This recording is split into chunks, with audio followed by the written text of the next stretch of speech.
processing of materials and which field of application can be reasonably used microwaves. So just a short overview of my presentation. We will start from the basics with microwave matter interaction. I promise not to show too many equations. And then we will have a short overview on how a microwave system is made, which are the typical components that are used. And then we will move to something which is relatively recent, that is to say the use of microwave assisted design by calculator, so the modeling and how you can design an applicator using commercial software. And then we will move to some case studies, and then if we have time we will address the issues of how to measure temperature and comply with safety issues. So maybe you all know that when we are talking about microwaves, we are in this frequency range where we have a wavelength around 1 millimeter to 1 centimeter, and it's the same wavelength which is used for radio communication, wireless data, and of course the microwave kitchen oven.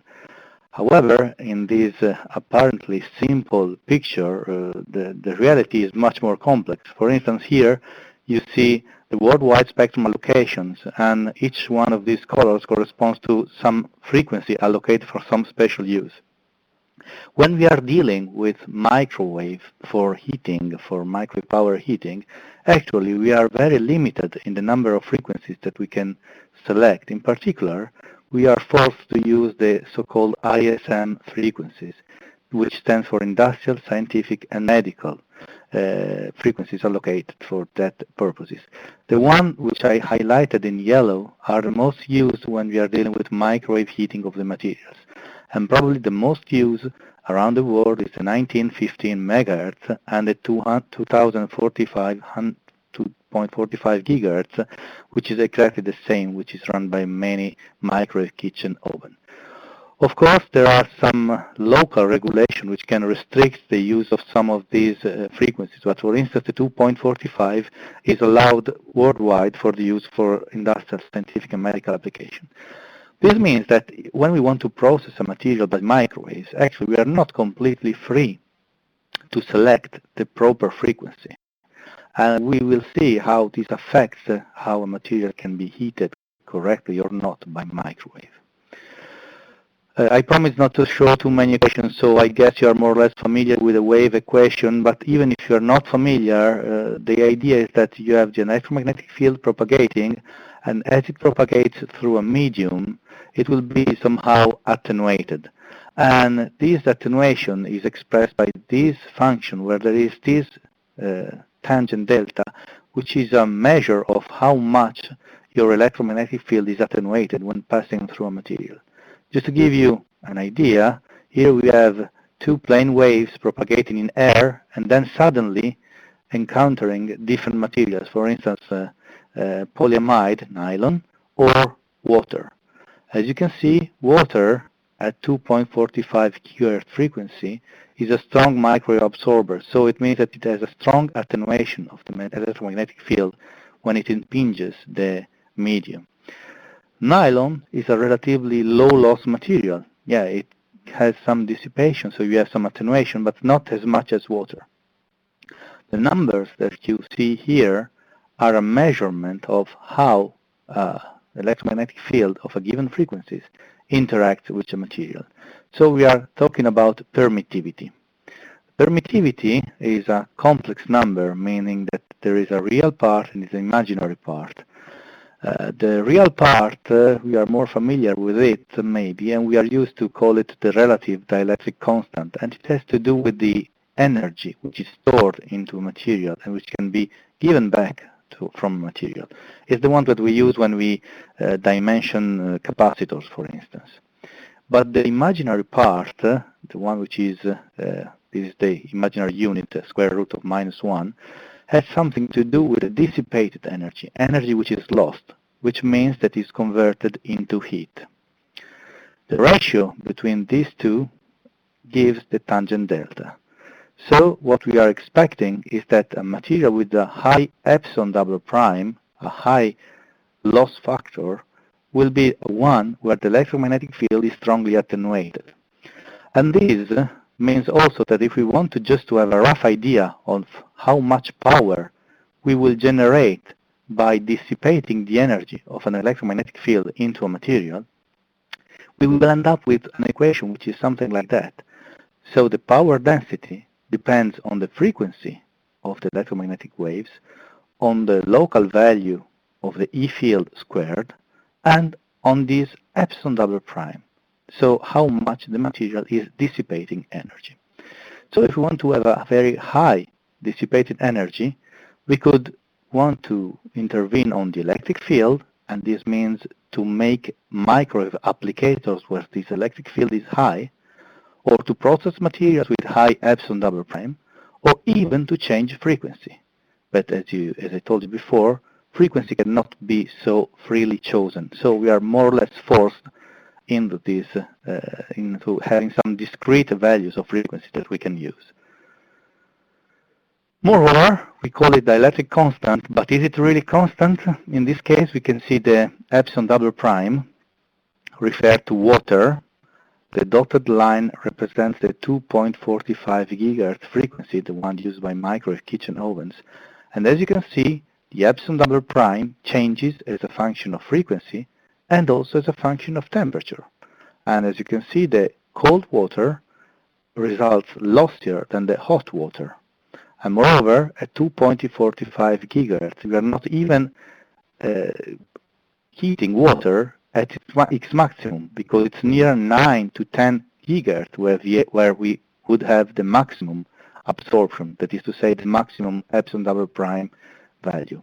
Nevertheless, this frequency is chosen also because of reason which has to do with the penetration depth, that is to say how deep in the load the microwave can penetrate.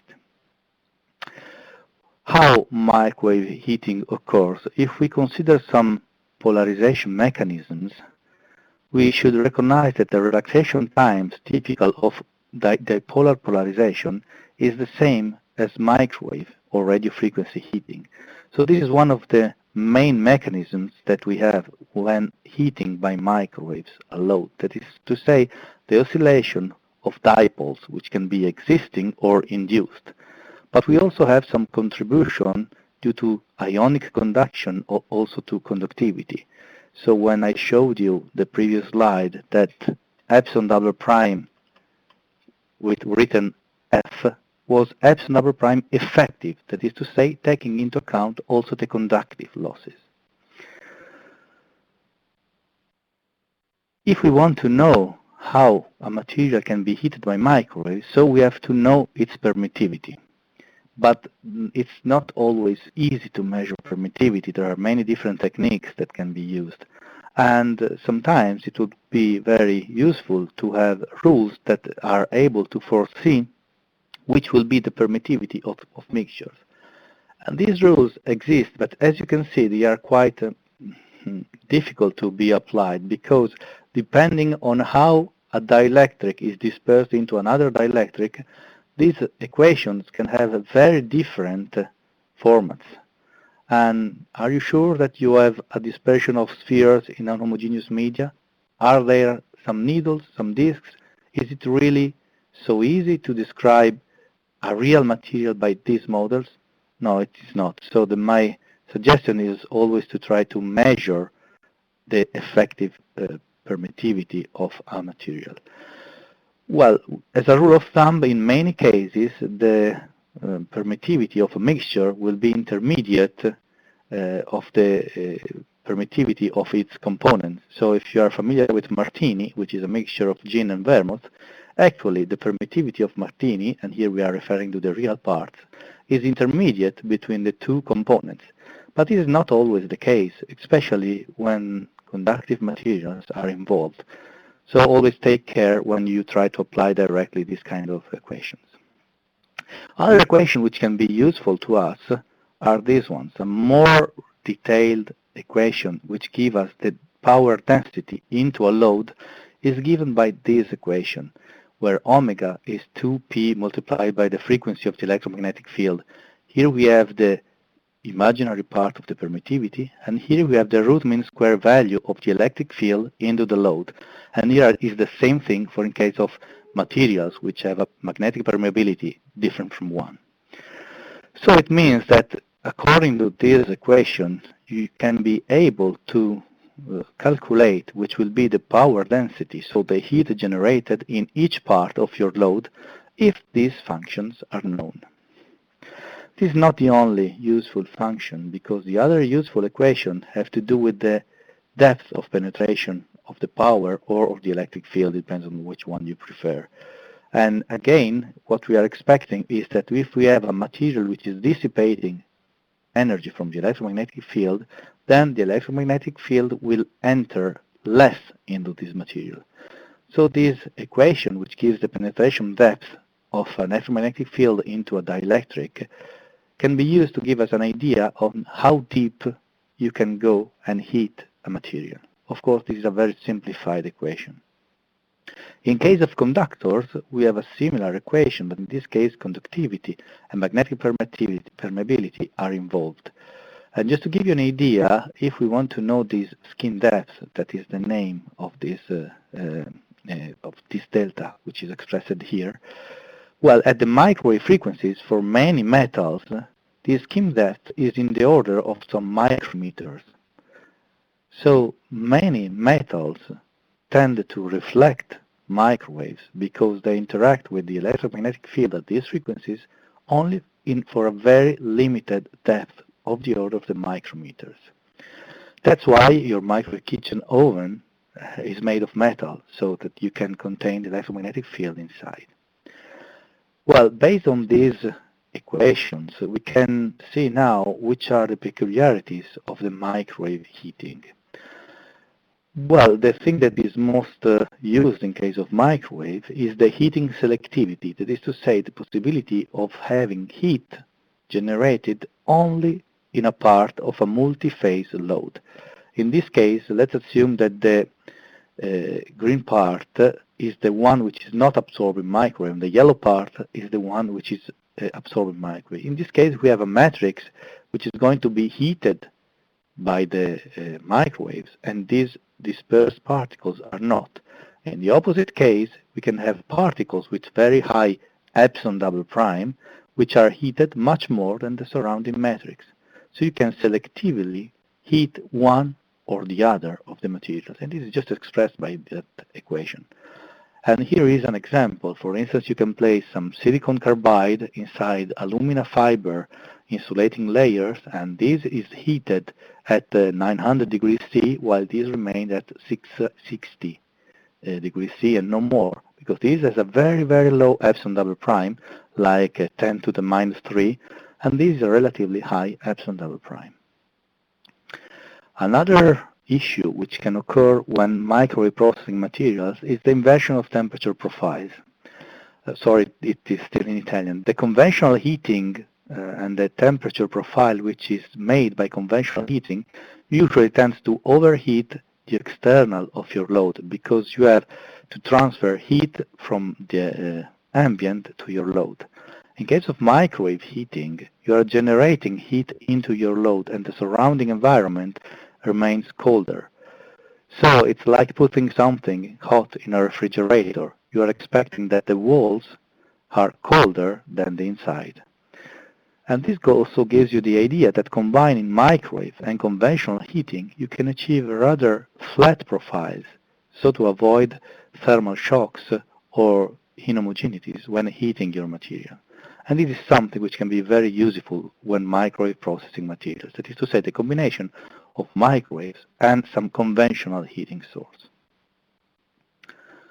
A further peculiarity of microwave heating, which is not always so well seen by people doing microwave processing of materials, is the possibility of having thermal runaway phenomena. If we consider, for instance, this graph, where the epsilon double prime, which I remember is how the electromagnetic field energy is converted into heat as a function of temperature, you can see that above 600, 700 degrees C, we have a sharp increase in the value of epsilon double prime. This means that if we have a portion of our load which is hotter than the other, the hottest part will start absorbing microwaves more and more, while the coldest part will remain almost unaltered. And this means that we can make the region indicated by number 2 melt, while the number 1 can remain significantly colder. So if we have some kind of function like this of our epsilon double prime, we need a very good process control to avoid this thermal runaway. Just to give you an idea of why we can have this thermal runaway, if we want to defrost beef, here you can see the permittivity, epsilon prime and epsilon double prime, at -20 and +25 degrees Celsius, at the frequency of 2.45 GHz. As you can see, we have a drastic change of permittivity from the frozen condition to the defrost one. And the penetration depth, in case of frozen beef, is as high as 43.6 millimeter, meaning that if microwaves come from two sides, you can defrost easily beef blocks of 9 centimeter. But when the beef is defrosted, then the penetration depth goes down to 7 millimeter, meaning that you are actually cooking the first centimeter of your beef as soon as you start defrosting it. So this is why you must take care when you have very significant changes of the epsilon double prime as a function of temperature. Given these premises, why can we use microwave? Which are the main field of application of microwave heating? Well, one of the most used field of application for sure is the food processing, which can be used for heating, thawing, sterilizing, for different kind of processes, also to puff snacks and so on. Microwaves have been extensively used for drying because water is a strong microwave absorber, so you can dry paper, wood, ceramics, textiles, and so on. Microwave has also proven quite effective in promoting chemical synthesis, also in solvent-free environments with yields and reaction times which are much different than what you can achieve by conventional heating. Whether this is a non-thermal effect or not is still debated, but for sure it is quite different the way a solvent or a liquid is heated under microwaves compared to conventional heating. Microwaves have been used for melting glass, metals, polymers, to sinter the same materials, also metals, because metal powders can be strong microwave absorbers due to many different phenomena, among which also the presence of microplasmas and arching between the particles, but also with a mechanism which resembles induction heating. Microwaves have been successfully used in coloring and finishing textiles. Microwaves are used in plasma generation, also low power but also high power, including the future fusion reactors that will be hopefully available in the near future. Microwaves are currently used for medical treatments like hyperthermia or even in surgery. Microwave, due to their capability of selectively heating parts of the load, can be successfully used in waste treatment and in recycling polluted materials. One of the most recent applications of microwaves is in mineral processing, which goes from crushing to comminution, roasting, but also reduction of oxides to produce metals. And then even more recently in cladding, joining, and coating materials. This is not an exhaustive list. If you go and make a literature search, you will find for sure many other applications. But let's say that this is just to give you an idea of which are the main field of application that are currently listed in literature. But how can we make a microwave system to process material? Well, usually when we speak about microwave systems, we are referring to an assembly which is made of a microwave generator, a waveguide which is used to transfer the energy from the generator to the load which is typically positioned into an applicator, and then we have some other devices, some which are used for impedance matching purposes, that is to say to maximize the energy transfer from the generator to the load, and some other devices which are used, for instance, to protect the microwave source from the power which is reflected back from the load, like this circulator. And then we have many different kind of applicators. In these drawings, you can see a single mode applicator. We will go to this topic in a short while, or some multi-mode applicators can be even very large cavities, sometimes protected by pressure windows or with moving parts. So the applicator is maybe one of the key factors in determining the success of microwave application. Let's go back to the waveguides. Waveguides are usually used to convey high power from the generator to the load. You can also use coaxial lines or setups like transmitter or receiver, but typically for high power microwaves, waveguides are the most used because they present the lower losses. And waveguides, depending on their dimension, can be used only for certain frequencies. So the one that I highlighted here are the waveguides which are most used for the 2.45 gigahertz frequency. It's WR 430, 340, and 284. This number stands for the waveguide broadside dimension expressed in inches and multiplied by 10. So the WR 340 means that the broad side of the waveguide measures 3.4 inches, that is to say practically 86 millimeters. So this designation makes quite simple to know which are the dimensions of the waveguide, and in that table you can also see which are the frequency which can be used in these waveguides. You have also junctions along a waveguide when, for instance, you want to connect different applicators or to split the power into two or more, let's say, sides of a waveguide. So there are a huge number of junctions, and the junction should be designed so that the minimum power losses occur in these junctions. When we go to the microwave source, up to some years ago, I would have told you that the main microwave source used for microwave application are magnetrons or even klystrons. Recently, there has been the advent of solid-state microwave sources, also of relatively high power, for instance, 250 watts. It's not such a huge power, but you can easily combine them to get to the required power level. What is the basic difference between a microwave source like the magnetron and a microwave source like the solid-state generator? You can see here a spectrum, that is to say, which are the frequencies which are emitted by the magnetron. The black line is the emission of the frequency spectrum of a magnetron which is feeding a microwave oven.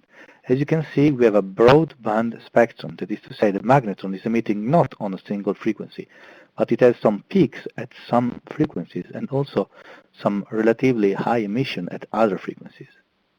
Instead, the solid-state generator is able to operate at a very narrow band, and this band can be shifted electronically. This opens new possibilities to the control of the microwave heating process, because by shifting the frequency, you can somehow make an impedance matching. You can maximize the heat that is generated into your load, even if its properties are changing as a function of temperature.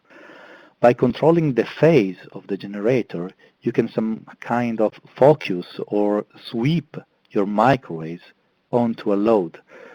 So up to now, the microwave heating application of solid-state generator is still not so large. Your microwave kitchen oven must probably run on magnetrons. But in the near future, it is expected that there will be a change from the tubes, like the magnetrons, to solid-state sources, due to their even longer life. The efficiency up to now are quite similar, but is much more compact, and it is expected to last much longer than a conventional magnetron. Nevertheless, the microwave source must be protected from the reflected power which comes back from the applicator to the generator in order to avoid damages to the generator due to overheating. This is usually accomplished using circulators, three-port circulators, which is a device that is able to convey the reflected power to a third port where you usually have a matched load which absorbs the excess microwaves so that they don't go to the generator. This matched load can be a water load or even a solid-state load depending on the power rating of your system. And then we go to the applicator. Usually, as I told you, the applicator is one of the key issues in a microwave system. So we should know how to select or even how to design an applicator. First of all, we should start with the process analysis, as usually when you want to design a new process.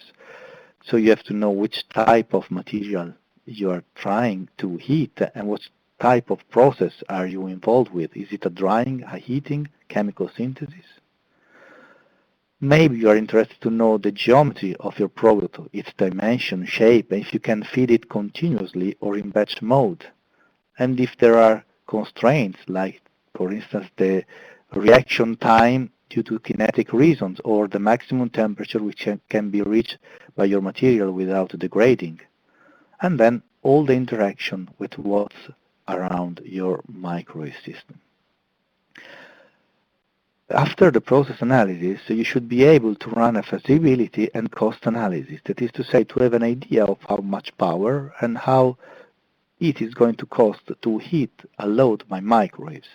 Remember that microwaves are an expensive heating source because they use electrical power, and usually the efficiency of a complete system is not higher than 75–80%, but most often is much lower, around 50%, for instance, for many microwave kitchen ovens.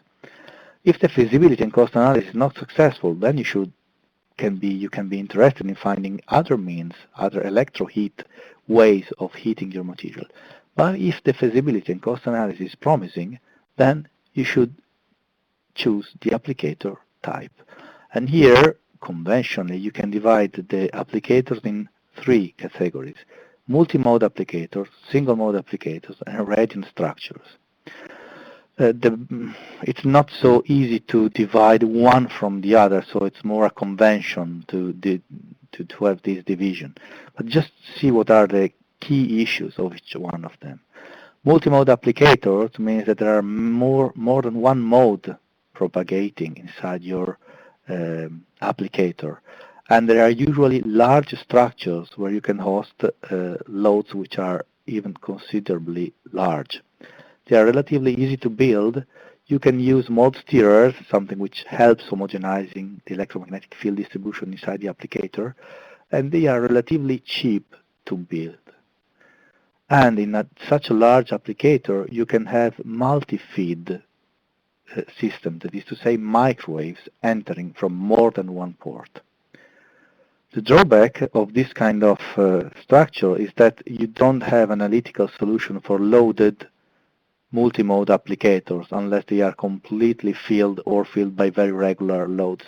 So in this case, if you want to know how the load will be heated, maybe you should go to modeling to know if you will have the exact heating pattern in your load. Large structures, nevertheless, can have lack of homogeneity in heating, and this can be a problem if you are interested in having a precise control on the temperature of your load. And then, if you have large areas, you can require the thermal insulation of large areas, which can be a cost issue, which is not negligible. Single-mode applicators, meaning only one mode of propagation, are usually smaller, compact, and they are relatively simple to design and to tune to have the maximum energy transfer from the source to the load. However, they are small in size, so they can be useful for small loads or for continuous processing of small loads. And in single-mode applicators, electromagnetic field can be quite high, and high electric fields means the possibility of discharge phenomena that you want usually to avoid unless you want to generate plasma on purpose. By the way, this is a plasma source. And if we compare the cost per load volume that they can host, single-mode applicators are usually more expensive than multi-mode applicators. Radiant structures means that you can have multiple for instance slots like in this case, which irradiate microwaves in a confined environment. With radiant structures, you can easily design the way microwaves are emitted by each one of these small ports, so you can achieve a good heating homogeneity and you can be less sensible to load variations. However, design is not always easy, and as it is not to prevent microwave leakage in the surrounding environment if you're using radiant structures in open air. Then, each one of these applicators has some more variants. For instance, the multi-mode applicator can have only one source or multiple sources, and a single-mode applicator there can be rectangular, cylindrical, or other. And what this tells you is that after considering the choice of the microwave applicator, you should also think if using hybrid system can be beneficial for your application. What is a hybrid system? Is when you combine microwave heating with conventional heating source. Because maybe you don't need microwaves to make all the processing that you need on your material. Some of it can be done by conventional heating, like preheating or giving to water the latent heat of evaporation. So always take into account the possibility of designing hybrid systems because it lowers the energy cost to heat your materials. Just let's have a look at some multi-mode applicators. For instance, this was a multi-mode applicator that we realized many years ago. It was done for rapidly drying paint on wood, and in this case we had 6 microwave sources. And with multiple feeds, you have the advantages that you can distribute microwaves along your microwave applicator. But you can also have some problems. That is to say, for instance, the energy emitted from one source can go to the other source in a phenomenon which is called cross-coupling. So in this case, we have energy from magnetron 1 going back to itself, or to magnetron 2, 3, 4, 5, and 6. And this is an energy which is lost, and it is an energy which can damage the other sources if it is high. In this case, you see the data are in watts, and each source was emitting 1.2 kilowatts, so they are very small values. But you can have problems if these numbers become large. When we speak about radiant structures, sometimes they are used to feed closed multi-mode applicator. So in this case, the distinction between a radiant structure, that is to say some slots in a waveguide, and a multi-mode applicator, well, this distinction is not so clear. So we have both of them. We have radiant structures which are feeding a multi-mode applicator. And this is an example of slotted waveguides feeding a large microwave applicator for gluing wood composite boards in less than 20 seconds using 16 kilowatt power continuously and not emitting microwave there. It is myself measuring that no leakage occurs from these ports. Again, coming back to the microwave sources, it is worthwhile to spend some words about the frequency choice. We would like to choose the frequency of our source based on the penetration depth. Because if we know that we have a certain load with certain permittivity, and this load has some certain dimensions, then we can calculate which is the best frequency to heat homogeneously the load. But if we try to select this frequency, usually this is not an ISM frequency which is allowed worldwide. And if you want to have a generator running at strange frequencies, is it really available on the market? Which are going to be the cost for maintenance? That's why most of the microwave applications for heating occurs at these frequencies, because at these frequencies we have a good compromise between the penetration depth, the fact that you use these frequencies worldwide, and the cost of spare parts and the maintenance cost. So now that we have selected our applicator, we must design it. And we have 2 different options. One is to use modeling, the other is to cut and try and see if it works. Because at the end we want to arrive to a prototype. Modeling has some very nice issues because commercial software which is available nowadays requires relatively low cost because the cost of RAM is decreasing every day. And the best part of modeling is that you can extract many parameters and optimize your microwave system. And the time to market can be highly reduced if you do a good modeling. Cut and try, nevertheless, should not be discarded because when you do model, you make a model, as I told you. So you are simplifying reality. With cut and try, you have just the real world, and so you are acting on the real part. And the prototype that you use for development is already functioning. Usually, what comes out from the modeling requires some more engineering to take into account the difference between the model and the reality. You don't need software, but you require experienced and skilled person. And if you're not starting from a good design, maybe you need to realize many prototypes, and this brings up the costs and the time to market. And with cut and try, you can find a satisfactory solution, but you're not sure that this is the best one.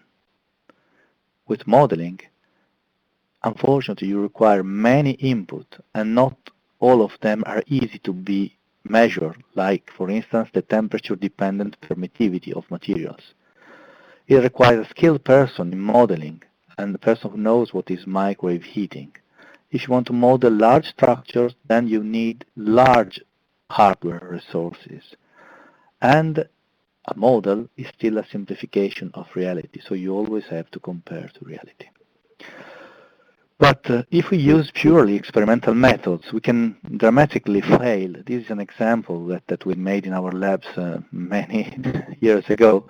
We wanted to heat some ashes using a multi-mode applicator, a commercial one, and we started loading this applicator with different loads, different weight, 5 grams, 10 grams, 50 grams. Here you can see how the time required to reach 600 degrees C changed dramatically depending on how large was the load. And it's not changing as you are expecting, that is to say, the lower the load mass, the faster the heating. It's the opposite, because a small load is dissipating much energy through its walls, and it's not interacting correctly with the microwaves. So if we plot how much energy we needed to heat these loads to that temperature, we will end up with this kind of graph. So we are asymptotically going to have more or less 1 kilowatt hour per kilogram. But if we run only experimental tests on very small loads, we will end up with very misleading data, which are 60 times higher or 20 times higher. That's why we have to be very careful when performing only experimental activities. We have to be certain that we are designing correctly our experiment. This is another example for the production of a ceramic pigment. The blue pigment contains cobalt. And if we use conventional heating, this is the energy consumption in kilojoules per gram. If we use a single mode applicator, it's 2 orders of magnitude smaller. If we use a multi-mode applicator, depending on what we are doing, we have different at intermediate specific energy consumption. So again, a strong dependency on the experimental setup that we are using. And if you run feasibility tests with the wrong experimental setup, you will end up with very misleading results, saying, for instance, that you cannot apply successfully microwave, while instead you should be able if you only use the right applicator. So why using modeling? Because you can calculate reflection, and that is to say that you can calculate efficiency. You can optimize applicator geometry. There are many commercial software available on the market. The 4 which are highlighted here together with COMSOL multiphysics are one of the most used in the microwave heating field.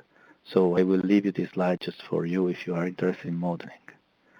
So by modeling, you can know at which frequency your applicator works best and which are the reflection coefficients, which are an indication of energy efficiency.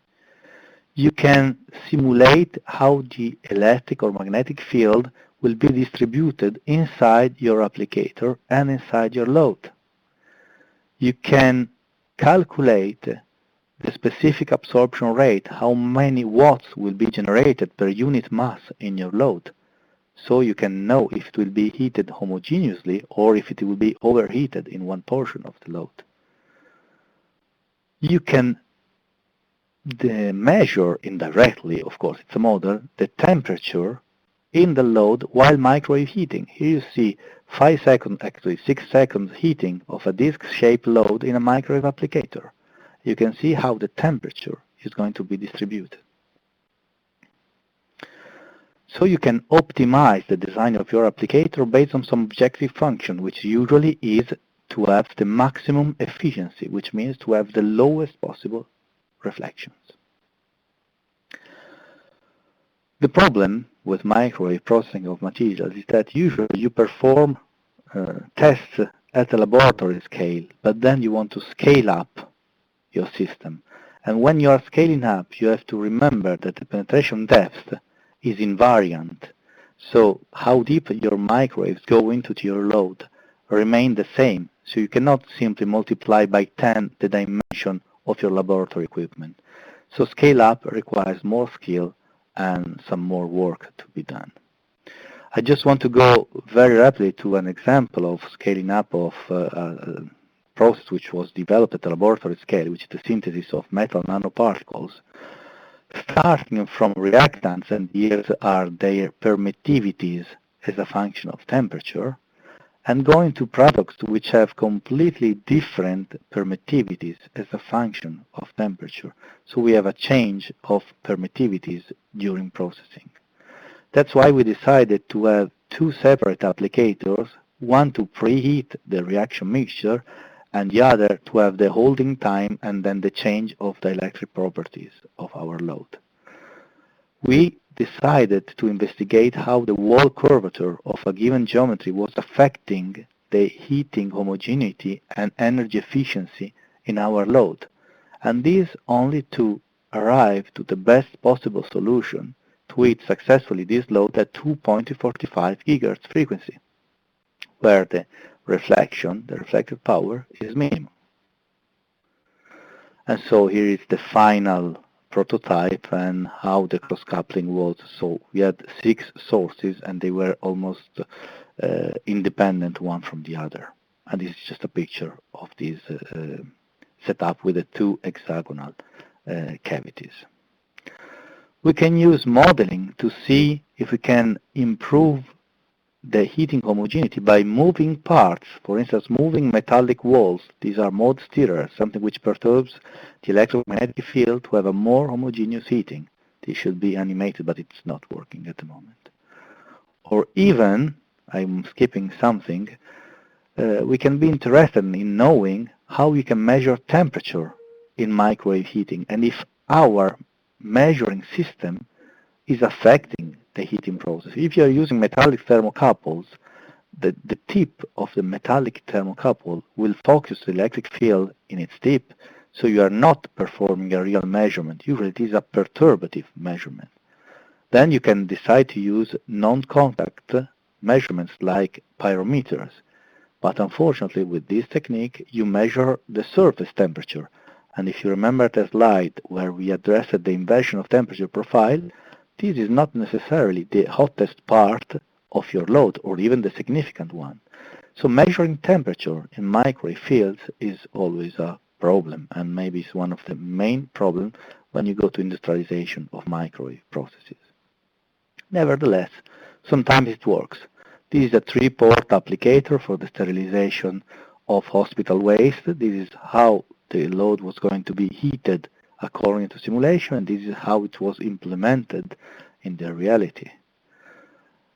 You can use microwaves to remove the organic binder by parts, metallic parts made by metal injection molding, and you have the advantage that using microwave you have a strong decrease in the processing time, 2 hours against the 720 minutes by industrial debinding, and the final mechanical properties of your parts after debinding are much higher because microwaves induce a pre-sintering of your part.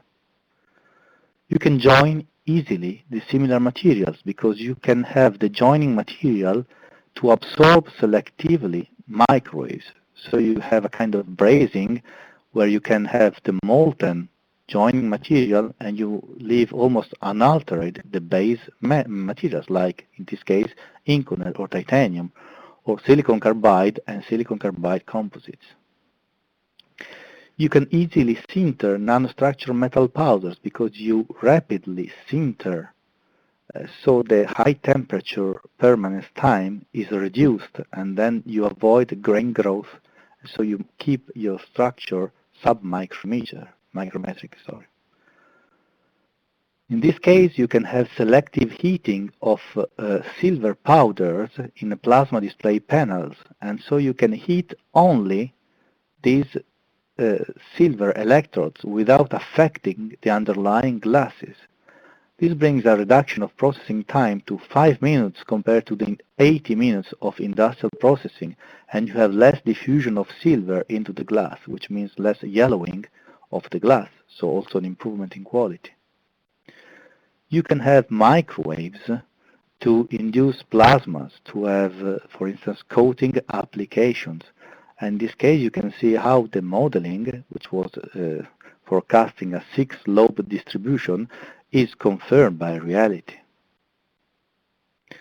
You can have microwaves to inertize some harmful waste like asbestos. In this case, if we use an open-end applicator from Enea to inertize or even vitrify asbestos samples. This is remotely controlled, and you can pass it through your asbestos sample and leading it to vitrification and complete inertization. And what you have to do when you design a microwave applicator, of course, is to be sure that you are complying with the existing rules concerning microwave leakage. I guess you see that this person looks quite worried. So it's saying, yeah, let's hope it's not leaking, because something is to design the applicator, some other thing is to test the applicator. So coming rapidly to conclusion, because time is running fast, you have to carefully evaluate the benefits and the drawbacks of modeling, select a proper modeling method, but first of all you have to make the process analysis to define the objective. And remember that in modeling, if you enter rubbish, then rubbish exits from your model, even if it is good looking. And also that heat impedance matching, which means maximizing the energy efficiency, does not imply that you are heating homogeneously your sample. So the objectives of microwave heating should not be only of maximum efficiency, but also of homogeneous heating, which is much more difficult to be achieved. And you always have to comply to safety and regulation. So if you want to know more, I leave you these slides which addresses some of the upcoming congresses or associations worldwide which are concerned about microwave heating of materials, and some textbooks which address the use of microwaves in industrial heating, or how you should design cavities, or how microwaves interact with metal, or how they can be used in the chemical synthesis. So this concludes my today talk, and I thank you for your attention.